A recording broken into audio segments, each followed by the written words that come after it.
जय हिंद। आज बजट था और बजट पे क्या बढ़िया वोलेटिलिटी बनी हुई थी भाई साहब, ऊपर नीचे। और कैपिटल मार्केट के जो स्टॉक्स थे वो एक अच्छे खासे लेवल पर आज डाउन गए।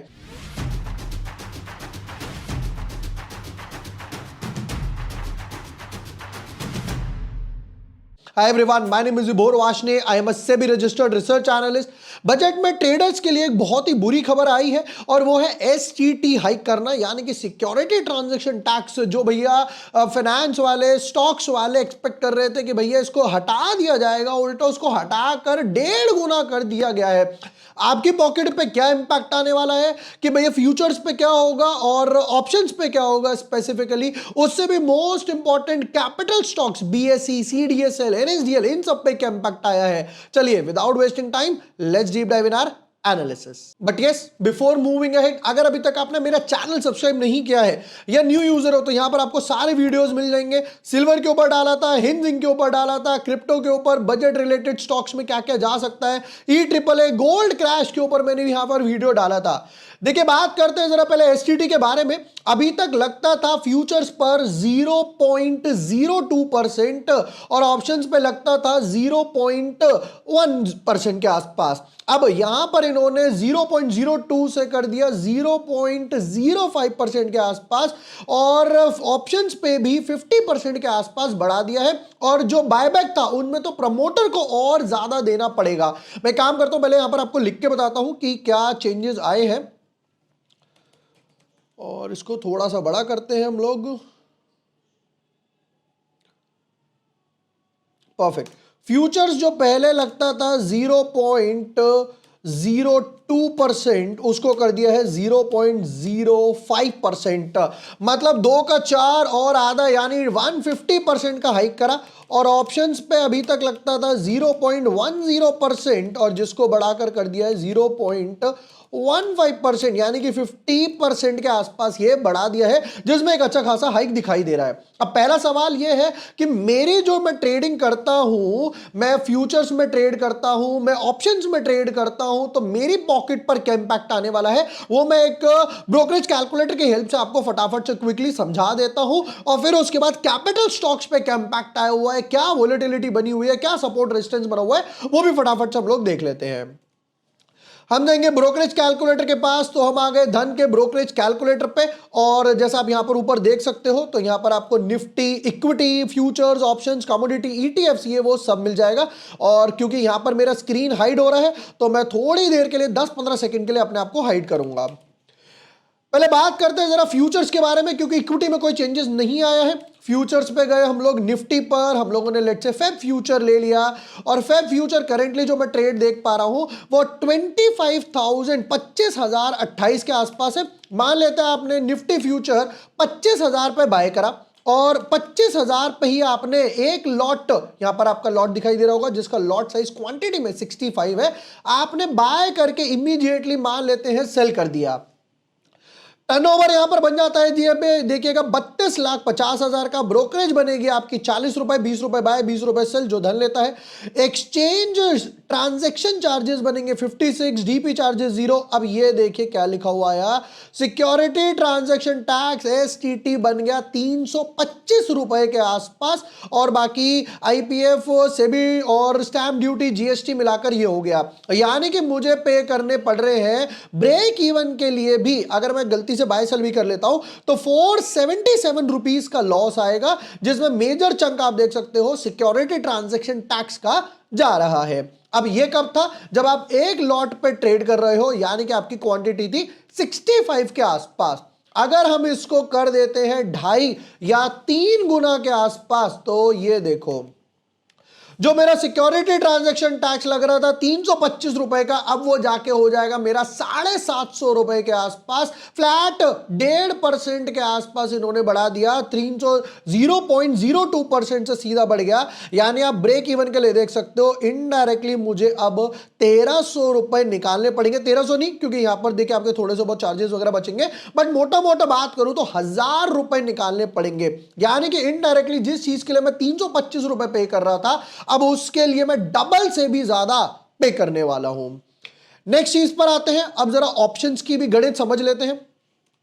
वापस मान लेते हैं आपने निफ्टी की कोई भी पुट बाय कर लिया, आपने निफ्टी की मार्केट गिरते हुए देखा और आपने 24,000 की एक पुट बाय कर ली। मान लेते हैं आपने इसे 30 रुपीज पे बाय करा और लेट्स से 35 रुपीज पे आपने इसको सेल कर दिया, या 30 मान के चलते हैं, अभी 30 पे आपने इसको बाय करा, 30 पे सेल करा, टर्नओवर 3900 का हुआ, ब्रोकरेज 20-20 रुपए, 40 रुपए यहां मेरी ब्रोकरेज लग गई। और मैं वापस से अपने आप को हाइड करता हूं, यहां पर आपकी ब्रोकरेज लग गई 40 रुपए।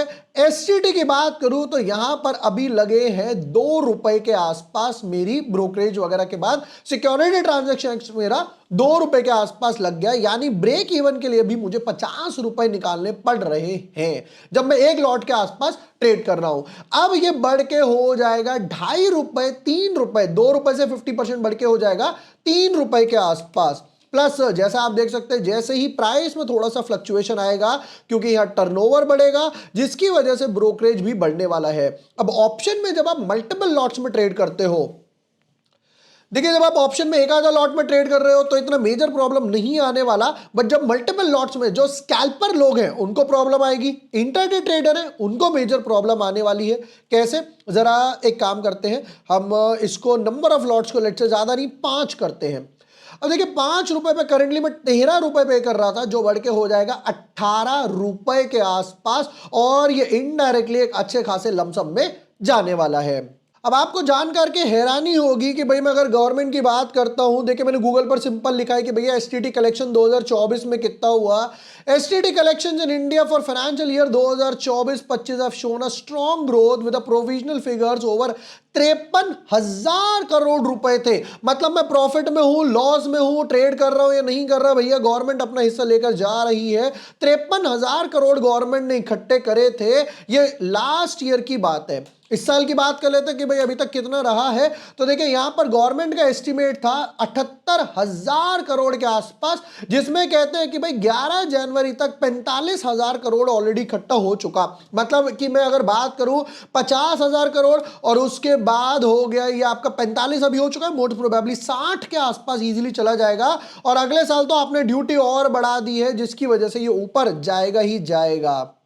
बेसिकली होता क्या, लोगों को इतना आइडिया नहीं लग पाता कि भाई 150 रुपए लग रहे हैं, बट गवर्नमेंट कह रही है कि भैया हम तो इसको चार्ज अच्छे खासे लेवल पर करने वाले हैं। ठीक है, अब हम लोगों ने ये ब्रोकरेज कैलकुलेटर भी देख लिया, इसका लिंक मैं डिस्क्रिप्शन पिन कमेंट में दे दूंगा, बिल्कुल फ्री है, आप जाके चेक कर सकते हो। अब आते हैं हम लोग कैपिटल स्टॉक्स पे। देखिए कैपिटल स्टॉक्स की बात करते हैं तो बीएससी में एक अच्छा खासा फॉल आया, बीएससी हो गया, सीडीएसएल हो गया, एनएसडीएल हो गया। सिंपल सी बात है भाई, लोग कम ट्रेड करेंगे तो ऑब्वियस सी बात है यहां पर एक थोड़ा सा जर्क दिखना बाकी था।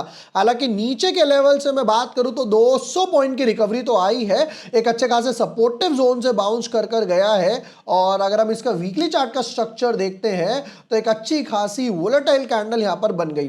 सपोर्टिव जोन की बात करते हो, देखो जो पहले यहां पे डोजी बना था वहीं के आसपास से बाउंस लेकर आया है।